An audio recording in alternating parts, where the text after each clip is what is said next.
শেখ হাসিনার সময় যে এরকম ছিলাম, আমি বর্তমানে আমার কাছে লাগে হেঁটে খারাপ। এখন আরো বৈষম্য বেশি। আমার বুকে আপনার রাবার বুলেট লাগছিল। আমরা একসাথে আন্দোলন করছি, আমরা পিছিয়ে গেছি, কিন্তু তারা অনেক আগে গেছে। যে আমরা বৈষম্য বিরোধী ছাত্র আন্দোলন করেছি ভাই, ভাই আমি আহত, ভাই 18 জুলাই আমি আহত হয়েছি।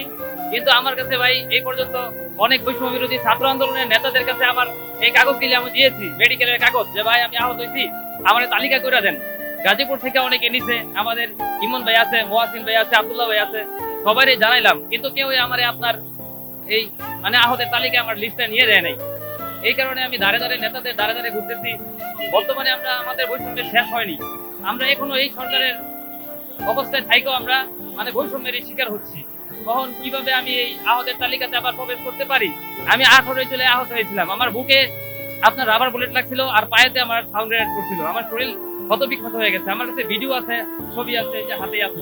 এই পর্যন্ত আমি কোনো সহায়তাই পাইনি। আমি একজন গার্মেন্টস কর্মী, আর আমি মাস্টার্সে পড়ি টঙ্গী কলেজে। আমার যেহেতু কর্মস্থলে থাকতে হয়, আমি বেশি সময় দিতে পারি না, কিন্তু যতটুকু সময় দিয়েছি ওনারা কেউই আমার কাছে আসে নাই। আমি বারবার ওনাদের কাছে আমার কাগজ, মেডিকেলের কাগজ, ভিডিও সবকিছু দিচ্ছি, কিন্তু তারপর আমার কইরা দেয় নাই। আমি আজকে এই জায়গাতে আসছি হাসনাত আব্দুল্লাহ ভাইয়ের সাথে দেখা করার জন্য আসছি, যে উনি যদি পারে আমার এই কাগজটি করে দেওয়ার জন্য, আমার যদি আহতের তালিকায় করে দিতে পারে। হাসনাত আব্দুল্লাহ ভাইয়ের সাথে আমার কথা হয় নাই, আমার অন্য অন্য নেতাকর্মীর সাথে কথা হয়েছে, কেউ কেউ হইব, কেউ কেউ পারলে করো, এরকমেরই, কেউ গুরুত্ব দেয় না, কোনো নেতারাই গুরুত্ব দেয় না। আমি ভাইয়ের সাথে যোগাযোগ করার চেষ্টা করছি, কিন্তু আমি করতে পারতেছি না, ওনাদের কাছ পর্যন্ত যাইতে পারতেছি না। আমার সপ্তাহে একদিন বন্ধ থাকে, এই শুক্রবারে বন্ধ থাকে। এলাকার স্থানীয় নেতারা আমার এটা করে দিতেছে না, যারা আপনার গাজীপুরে আছে, আব্দুল্লাহ ভাই, মহাসিন ভাই, তারপরে ইমন, আশিক, ওরা কেউই করে দিতেছে না। এখনো বৈষম্য দূর হয় না। যদি হইতো তাহলে তো আমি থাকতাম, কারণ আমি তো বন্ধ উড়াইতেছি না ওইটা ছাড়া। এখন আরো বৈষম্য বেশি বেশি, মানে যারা ছাত্র আন্দোলনে বেশি ভূমিকা পালন করছে, হইতে পারে কেন্দ্রীয় ভাবে কয়েকজন এই জায়গায় আছে, কিন্তু এলাকার ক্ষেত্রে নাই। এলাকার ক্ষেত্রে বেশিরভাগ এই জায়গায় আওয়ামী লীগ, ছাত্রলীগ ভূমিকাই পালন করতেছে। আর যারা আহত, যারা নিহত, ওইসব পরিবারের কেউ দেখতেছে না। 10টা পরিবার দেখলে 25টা পরিবারই ভাগ করে দিচ্ছে। যেমন আমি আপনার 18 তারিখে আহত হয়েছি, প্রথম সৈনিক আমরা, কিন্তু যারা ওই 5 তারিখের পরে বা 4 তারিখে আহত হয়েছে, ওনারা একজনে পাইলে পাইছে, কিন্তু আমরা কিছুই তো পাইনি, কিছুই পাইনি। আমার প্রায় 1 লাখ টাকার মতো চিকিৎসা খরচ গেছে, এটা আমি ঋণ করে নিছি। আমার একটা গরু ছিল, বিক্রি করছি, তারপর চিকিৎসা করছি। আমি আপনার যাওয়ার চেষ্টা করতেছি, কিন্তু ওনাদের তো পাচ্ছি না। ওনারা তখন অনেক উপরে, আমরা একসাথে আন্দোলন করছি, আমরা পিছিয়ে গেছি, কিন্তু ওনারা অনেক আগে গেছে। আমার কাছে লাগতেছে সেই বৈষম্য মনে হয় দূর হয়েছে, কারণ আমি অনেকেই ঘুরতেছি বিষয়ে বিষয়ে। সবাই আমার আশা দিয়া আজকে 4 মাস পর্যন্ত আমার এই পর্যন্ত নিয়েছে। কালকে সিভিল সার্জনের অফিসে যায় দেখি যে আমার কোনো কিছু হয় না। আমি গেছিলাম দেখতে যে আমার নামের তালিকা হয়েছে নাকি, আমার এমআইএস হয়েছে নাকি, কিছুই তো হয়। আমার আক্ষেপ হয়েছে আমি শেখ হাসিনার সময় যে এরকম ছিলাম, আমি বর্তমানে আমার কাছে লাগে আমি হেঁটে খারাপ আছি। কারণ মুক্তিযোদ্ধারা ওই 1971 সালে যুদ্ধ করছে, কিন্তু ওনারা 20 বছর পরে কি হইলো, মানে তালিকায় আইছে। আর আমি 1 বছরের ভিতরে আন্দোলন করলাম, তখন আমি রানিং নেতাগুলোকে ঘুরতেছি যে ভাই আমার এই যে কাগজ, আমার ভিডিও, আমার সবকিছু আছে, দেখেন, আমার তালিকা করেন। কিন্তু ওনারা আমার কইতেছে না, প্রক্রিয়া অনুসারে আয়ো। প্রক্রিয়াটা কি এটাই তো জানতেছি না, কি প্রক্রিয়া এটাই শেষ, সব সার্ভার নাকি বন্ধ, আমি নাকি বাদ, এইরকমের। তাহলে কি করবো তখন? তাহলে তো শেখ হাসিনা থাকাটাই ভালো। আমি মনে করি যে এরামলি ভালো আছে, তখন আরো বেশি খারাপ হয়ে গেল। আমি বেশি বৈষম্যের শিকার হয়ে গেলাম, আন্দোলন করলাম, হেরে খেদাই দিলাম, কিন্তু আমি আহত। যারা আহত না, হেরা দিয়া পয়সা খাইতেছে, ভাতা পাইতেছে, সেই করতেছে, কিন্তু আমি সঠিক আহত হয়েও আমি কিছু পাইতেছি না। এর চেয়ে দুঃখজনক আর কিছু হইতে পারে? আমার তো মধ্যে আত্মহত্যা করি, কোনো সম্মান নাই। এলাকার কয় কি, তুমি তো ভাই আহত, তোমার কি কোনো ভাতা পাইছো, এই পাইছো, এই পাইছো, কিন্তু কিছুই তো পাইতেছি না। আমার তো কিছুই হইলো না, আরো এইদিকেও গেল, এইদিকেও গেল, সব দিকেই ভেজাল হয়ে গেল। আখের তো আছে, ওনারা আমাদের দেখতেছে না, ওনারা দল গঠন করতেছে। যদি আহত আর নিহত যদি না দেখে, কারে দেখবো? এই দেশে আর কারা জনগণ আছে? আমরা এই যে আপনার মানে সার্ভিস ভাই, তারপর বাইরে যে এনসিপি দল গঠন করলো, ওনাদের সর্বপ্রথম কাজ হইতে পারতো জনগণের সেবা করা, আর এই জনগণের ভিতরে আমরা থাকতাম সর্বফার্স্টে। কিন্তু আমরা কই ফার্স্ট হইলাম? কিছু কিছু যদি কাগজ দিয়ে ঘুরি, এই করে না দিতে পারে, তাহলে সাধারণ জনগণের সেবা করে দেবো কেমনে? আমি তো ভাবতেছি মনে হয় পারবো না, ব্যর্থ হইব ভাইরা। খালি আওয়ামী লীগ বাদ করলে নাগরিক থেকে আপনার নিশ্চয়তা করতে কোনো না। এমন অনেক আছে, আমার গাজীপুর সিভিল সার্জনের অফিসে আরো 25 জনের কাগজ পড়ে রয়েছে, ঘুরে নাকি সার্ভার বন্ধ, লেগে হইতেছে না। আহতরা আপনার তালিকায় অন্তর্ভুক্ত হইতে পারতেছে না। আর তালিকায় অন্তর্ভুক্ত না হইতে পারলে তো আমি চিকিৎসাও পাইতেছি না, কোনো ভাতাও পাইতেছি না, কিছুই পাইতেছি না। এটা বিশাল বৈষম্য না? 1 বছরও হয় নাই অন্তরে আমরা আন্দোলন করলাম, ধরেন সবাই যাইতে পারছে, সবাই কি ছাত্র? অনেক কর্মজীবী মানুষ আছে, রিক্সা চালায়, গার্মেন্টসে চাকরি করে, ওনারা তো সঠিক সময় সঠিক জায়গায় যাইতে পারে না। আমি গিয়ে যদি একটা আমাদের বৈষম্য বিরোধী বা এনসিপি নেতার কাছে আমার কাজ দিই, ওনারা যদি আমার আগে দিত, তাইলে তো আমি সামনের দিকে যাইতে পারতাম।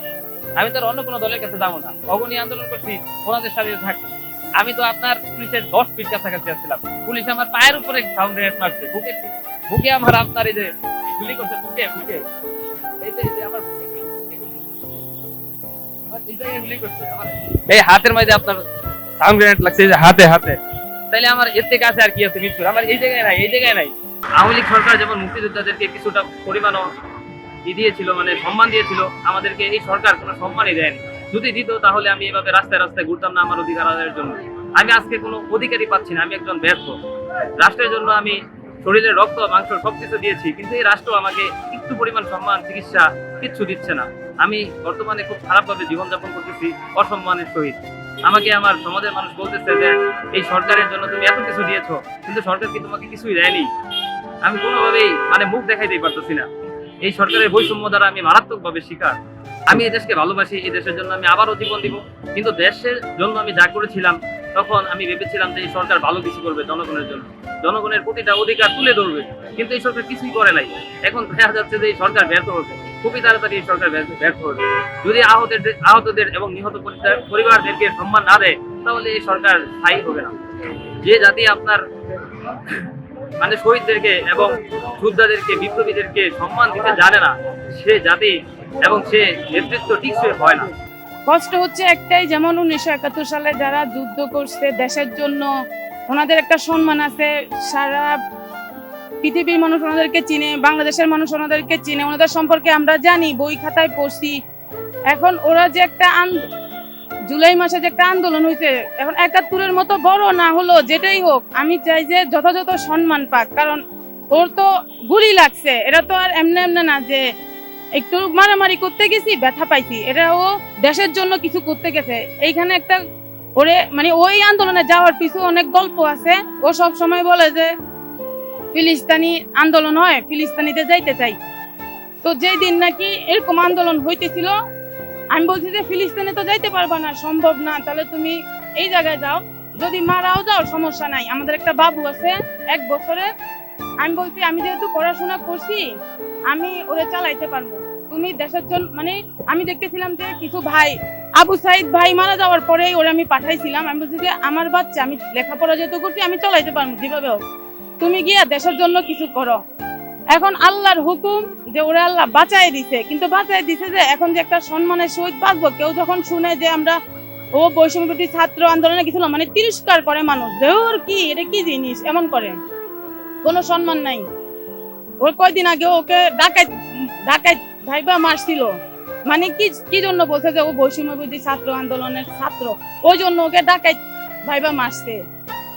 ওই ভিডিও গুলো আমাদের কাছে আছে। ও ওই দিন যাইতেছিল আর 1000 টাকা নিয়ে বের হয়েছিল যে মানুষের পানি সিঙ্গারা এগুলা খাওয়াবো।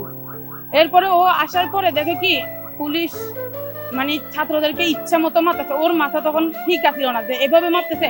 ও তখন সামনে চলে গেছিল পুলিশের, মানে একদম সামনে চলে যাওয়ার কারণে ও আহত হয়েছে। ও যখন আমারে ফোন দিছে, মানে অন্যান্য স্টুডেন্টরা আমাকে ফোন দিয়ে বলতেছে শাহাদাত ভাই তো আহত হয়েছে। এটা আমি বিশ্বাস করতেছি না, এটা কিভাবে বিশ্বাস করবো? 1 ঘন্টা আগে পাঠাইছি, 1 ঘন্টা পরে শুনি আহত হয়েছে। আমি ভাবছি দুষ্টামি করতেছে।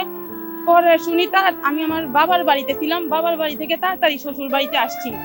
আইসা দেখি পুরা বাড়ির পুরা এলাকার মানুষ ঘরের ভিতরে। এরপরে দেখি ওর একদম স্যালাইন, মানে হাসপাতালে জায়গা নাই, ওরে স্যালাইন ক্যানোলা সহ ওরে বাসায় নিয়ে আসছে।